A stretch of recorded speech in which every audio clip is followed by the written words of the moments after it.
저는 이제 그 제일교포이면서 이제 강제 수용소를 경험한 그런 이제 체험자로서 사실은 이제 북한의 인권 문제라는 게 너무나 이제 후박하고 너무나 방대한 규모이고 어떻게 이게 뭐 해결할 수 없는 이제 그런 단계에 이르렀기 때문에 이 문제를 토탈적으로 어떻게 우리가 문제를 이제 해결할 것인가에 대한 고민이 필요할 때가 왔다고 봅니다. 그 제일교포 같은 경우에는 이제 한 9만 한 3천 명 이상, 그러니까 한 10만 명에 가까운 사람들이 이게 마귀에 홀린 것도 아니고 스스로 이제 지옥으로 이제 걸어간 그런 케이스인데 명목상으로는 이제 자기네가 스스로 간 것으로 포장이 돼 있지만 실제는 거의 뭐 유인 납치 비슷하게 갔다고 봅니다. 그러니까 잘못된 정보와 잘못된 선동과 잘못된 압력을 받아서 또 많은 사람들이 북한에 갔고 특히 간 사람 중에서 북한 주민과 비례를 해보게 되면 북한 사람들에 비해서 정치적으로 탄압받은 비율이 훨씬 더 높다고 저는 봅니다. 그러니까 여덕 수용소만 해도 3만 5천 명 가운데 5천 명 정도가 제일교포들과 이제 일본인 그 처들 이런 분들이 마셨던 것을 봐서 북한 사람들에 비해서도 훨씬 더 많은 박해를 받았는데 그 이유는 그 사람들이 일본이라고 하는 자유민주주의 국가를 경험을 했기 때문에 그 경험이 북한 체제와 충돌하면서 모든 행동, 말 한마디가 다 정치범 반동으로 몰려가지고 이제 수용소로 갈 수밖에 없었습니다. 근데 이런 엄청난 범죄 행각이 왜 부각이 되지 않고 특히 일본 사회에서 침묵이 되고 있냐? 북한은 아시다시피 모든 게 인질 정치입니다. 그러니까 누군가가 집에 놔두고 있고 누군가는 밖에 외교관으로 나가 있으면 이 사람들이 도망을 와도 함부로 북한에 대해서 말을 할 수가 없는 게 북한에 남아있는 가족들이 있기 때문에 저희같이 대놓고 이제 보통 한 사람을 제외하고는 많은 사람들이 침묵을 할 수밖에 없습니다. 특히 제일교포들 같은 경우에는 대부분 한두 번씩 북한에 와서 80년대까지만 해도 평양만 아니고 지방까지 나와서 지방을 다 보고 갔어요. 그러니까 이제 지방을 보고 간 제일교포들 대부분이 막 눈이 감긴다. 이거 뭐 19세기 인디안 마을 같다. 이런 말을 했습니다. 너무나 끔찍해가지고. 그러니까 북한의 현실을 누구보다 잘 아는 집단이 바로 제일교포 집단인데 그 엄청나게 많은 사람들이 수용소에 끌려가고 많은 분들이 피해 당했음에도 불구하고 제일교포 사회가 가만히 있는 것은 그게 그 북한에 남아있는 가족들이 인질화가 돼가지고 함부로 이제 입을 놀릴 수 없는 그런 구조가 이제 만성화가 돼가지고 그 엄청난 피해에도 불구하고 중원자가 이게 벌써 많지가 않다. 이게 참 비극인 것 같습니다. 그러니까 저희가 어쩌다 안효 씨가 전화 이제 와가지고 그 10만 명에 대한 그 대변자가 돼가지고 했지만 사실은 일본에 남아있는 제일교포 가운데 가족 중에 한두 명이 수용소에 안 간 사람들이 없습니다. 사실.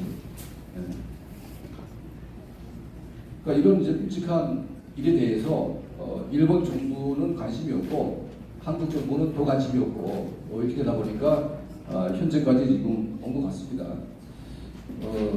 사실 우리가 뭐 북한 정권, 북한 문제라는 것은 결국은 북한 정권이 해체가 되거나 변화가 되거나 김정은 본인이 이제 제거되는 그 길 외에는 사실은 우리가 방법이 없다는 것을 이제 지금에 와서는 우리가 다 공감대가 형성이 되고 있는 것 같습니다. 한국 정부가 몇 차례에 걸쳐서 북한을 바꿀 수 있는 기회가 있었는데 이 잘못된 대북 정책으로 인해서 북한 정권이 바뀔 수 있는 기회가 놓쳤다고 저는 봅니다. 대표적인 그 케이스가 이제 94년도에 영변 핵기지를 폭격하려고 할 때 빌 클린턴 대통령께서 그때 폭격을 막은 게 이제 1차 기회이고 두 번째는 300만의 아사했을 때 한국 정부가 북한을 지원을 하려고 했을 때 북한이 받으려고 했습니다. 그때 이제 우리가 어떻게 조건을 걸고 북한을 개혁의 방법을 유도하든지 그런 이제 압력을 가하는 수단으로 활용을 했더라면 북한이 오늘처럼 이렇게 버티고 있지 못했을 것이다. 그렇게 보고 있습니다. 그러니까 한국 사회에 만연한 이 좌경화된 종북화된 이 세력들이 어떻게 보면 북한 인권의 가장 큰 걸림돌이 아닌가 생각이 듭니다. 그리고 이제 오늘날의 그 한일 관계를 되면 정권에 따라서 이제 좌파 정권은 단일하고 우파 정권은 이제 일본과 같이 뭐 하려고 하는 이제 그런 왔다 갔다 하는 이제 그런 상황이 놓여 있는데 일본 정부는 사실상 이제 제일교포 문제는 방치하고 있다고 봅니다. 그러니까 일본이 납치자만 관심이 있고 제일교포들은 이제 민족이 같지 않다는 이유인지 모르겠지만 제일교포에 대한 인권 침해는 일본 정부가 관여를 거의 안 하고 있는 상황인데 일본 정부의 납치자 노력은 사실은 이제 해결 가능성이 거의 없습니다. 이게 북한 인권 문제 해결과 북한 정권 종식과 같은 근본적인 문제가 해결이 돼야 납치자 문제가 해결될 수가 있는데 그냥 납치자 문제만 하다 보니까 이게 뭐 될 수가 없는 거죠.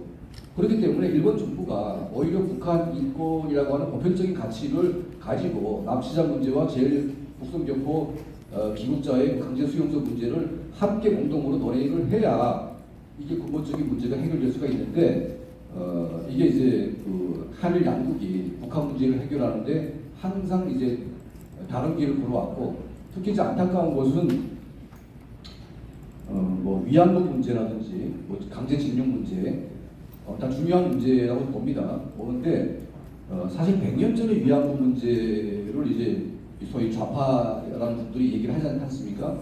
그런데 이제 지금 당장 우리 중국의 광주 벌판에 우리 탈북 여성들이 수십만이 이제 팔려다니고 있고 그 과정에서 입에 담을 수도 없는 그런 이제 인권 침해를 당하고 있음에도 불구하고 좌파 인권 단체 여성 단체들은 100년 전의 위안부만 중요하고 지금 탈북 여성이 겪고 있는 그 엄청난 인권 유지에 대해서는 위안부하고는 격이 다르다는 식으로 이제 막말을 하고 있는 것으로 보면서 참 이게 그 북한 인권 문제는 해결하기가 매우 힘들게 돼 있다 생각이 듭니다. 어쨌든 저는 이 제일 북성교포 문제는 이제는 한일 양국이 공동으로 머리를 맞대고 북한 인권 문제 해결이라는 보편적인 가치를 공유하면서 이 총체적인 문제 해결을 가야 한다고 봅니다. 그래서 우리 윤석열 정부가 들어와서 이제 뭐 여러 이제 어려운 측면에 있는데 사실 북한 인권이라고 하는 이런 가치를 좀 더 우리가 부각을 시켜서 북한 정권을 북한 인권으로 공격을 해서 그 내부를 이제 와해시켜야 되지 않을까 하는 생각이 듭니다. 뭐 여러분도 아시겠지만 지금 북한 내부가 심상치가 않습니다. 그러니까 김정은이 뭐 오늘 뉴스 보니까 이제 자기 얼굴을 이제 자기 할아버지하고 아버지 3대가 이제 얼굴을 박아서 초상화를 이제 걸어놨더라고요. 그러니까 뭐 거의 맛이 가는 것 같습니다. 완전히 지금. 그리고 코로나 3년이라고 하는 그 코로나 팬데믹 기간에 과거 15년 전에 300만이 아사했던 때보다 훨씬 더 많은 사람들이 죽었다고 정보가 나오고 있는데 증거가 없습니다. 그래서 김씨 왕조가 이게 학습 효과가 있어요. 그러니까 300만이 굶어 죽을 때 어느 나라가 시체가 됐었고 많은 사람들이 시체를 봤습니다. 그러니까 시체를 보니까 사람들이 다 아는 거죠. 근데 이제 코로나 팬데믹 때 죽은 사람들은 김정은이 인민군대 동원해가지고 소위 약을 배분한다는 명목을 가지고 인민군대가 전국에 흩어져가지고 시체가 생기면 바로바로 처리에다가 불태워버리는 이런 작업을 하다 보니까 많이 죽긴 죽었는데 시체가 안 보이는데 그런 이제 일이 벌어지고 있다는 겁니다. 그리고 이제 북한 주민들 전체가 제가 이제 뭐 정보를 좀 추적해 보니까 이제는 정권에 대한 기대가 점점 떨어져가지고 거의 95% 이상의 북한 주민들이 이제는 체제에 희망을 걸지 않고 이제는 더 이상 북한 정권이 버틸 수 없는 그런 이제 그 임계점에 오지 않았냐 하는 그런 이제 생각이 듭니다. 그래서 북한 정권은 다 망해서 지금 거의 망할 때가 왔는데 문제는 이 한국 정부가 문제이고 일본 정부가 문제이지 않는가.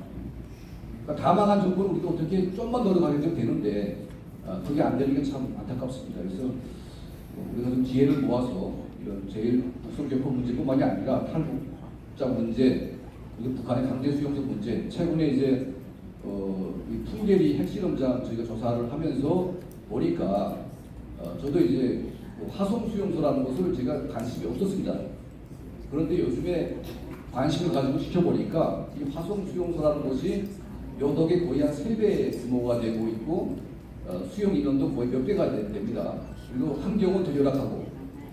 그런데 이 화성 수용소 정치범들을 동원해가지고 풍계 핵시 현장에서 지하경제를 판 정황들이 이제 나오고 있는데 이 김정은 정권이 이제 하나 하다가 결국은 이제 정치범들 동원해가지고 대량 학살 핵시 현장에서 이제 그걸 정했다고 믿고 있습니다. 범죄의 끝판왕을 이제 보여주고 있는 거죠.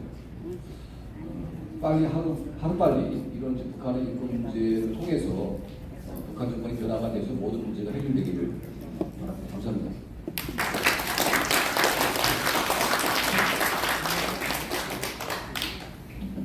수고하셨습니다. 시간이 1분 경과되는데요. 그래서 질문은 딱 한 분 받아보겠습니다. 질문 있으신 분 손 들고. 네, 저 뒤에 손 드신 분. 저쪽 마이크 저기 저.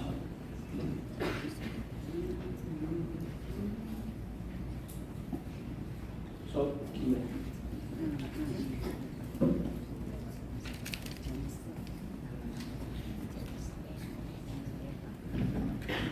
선생님 안녕하세요. 저는 물망초에서 인권아카데미 수료했고 현재 남북통합문화센터에서 근무하고 있는 배국주라고 합니다.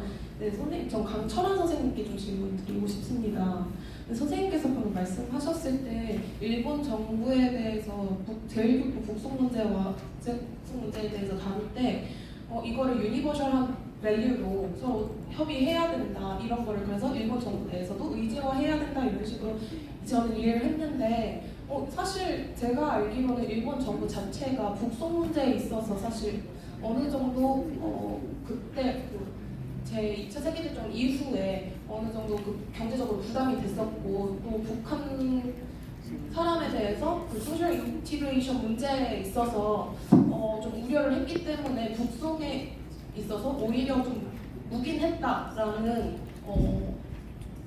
어큐제이션도 갖고 있다고 알고 있습니다. 근데 사실 이런 문제를 갖고 있는 이런 문제를 좀 가지고 있는 일본 정부에 있어서 이 문제를 어떻게 유니버셜한 밸류로 가져갈 수 있을까라는 좀 의문이 들긴 했는데요.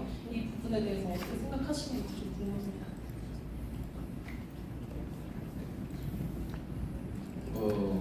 그러니까 이제 제1교포 북송 문제는 이제 일본 적십자하고 이제 일본 정부, 조청년, 북한 정권 이 네 개 기관이 이제 합작해서 일어난 이제 그런 사건을 보는데 제가 뭐 그 당시에 제 살아보지 않았기 때문에 정확히 알 수는 없지만 저희 부모님들 얘기 들어보게 되면 일단 이제 북한의 선전이 가장 중요했던 것 같습니다.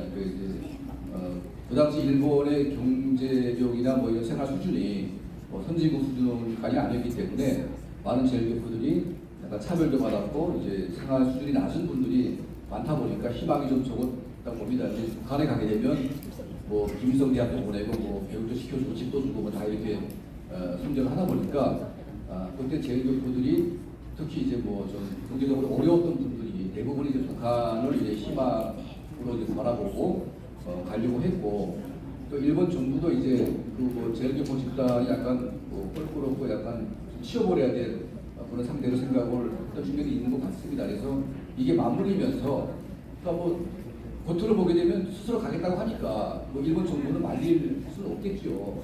그리고 이제 조청년과 북한 정권과 이제 짜가지고 체계적으로 청년 정부를 통해서 이제 교육을 우리 송윤복 선생도 이제 그때 갈 뻔했잖아요. 나중에 말씀드리시면 좋을 것 같긴 한데 그러니까 이제 뭐 다 그렇게 속아가지고 이제 북한에 갔기 때문에 그러니까 뭐 일본 정부는 사실 큰 부담이 없지 않을까 뭐 그런 이제 측면이 있긴 하지만 그래도 이제 일본에서 간 사람들이기 때문에 한 반 정도의 책임은 남아 있다고 봅니다. 특히 이제 일본에 거주하고 있는데 이 사람들이 북한의 고향 방문으로 갔다가 북한 정권에 구해서 납치돼가지고 수용소로 가는 케이스가 꽤 많은데 이거는 납치자가 쳐주지도 않아요. 분명히 납치돼 있는 거예요. 그러니까 그런 것들 포함해서 그 일본에서 북한으로 건너간 명단이 있는데 그 명단 중에 상당수가 이제 수용소에 갔다면 이거에 대한 또 인권적인 측면에서 일본 정부가 북한에 보고할 수 있다고 보거든요. 네, 그런데 이제 그게 이제 뭐 민족 간의 문제이고 스스로 결정한 문제이기 때문에 일본 정부는 전혀 책임질 수 없다. 뭐 그런 원론적인 입장 빼고 진짜 북한 문제를 해결하고자 하는 마음이 있다면 그리고 이제 납치자라고 하는 또 이제 일본 국민들의 가장 관심이 있는 그런 부분이 있지 않습니까? 납치자가 이제 얼마 된지 모르겠지만 적어도 한 100명 이상은 저는 납치가 됐다고 봅니다. 꽤 큰 숫자죠. 그러니까 이 문제를 해결하기 위해서는 결과적으로 저청년 문제, 제1동포 문제, 북한의 강제수용소 문제가 총체적으로 이제 해결돼야만 이제 그 문제가 해결되기 때문에 일본 정부 차원에서도 이제 그런 인식 변화가 필요할 때가 오지 않았냐. 네.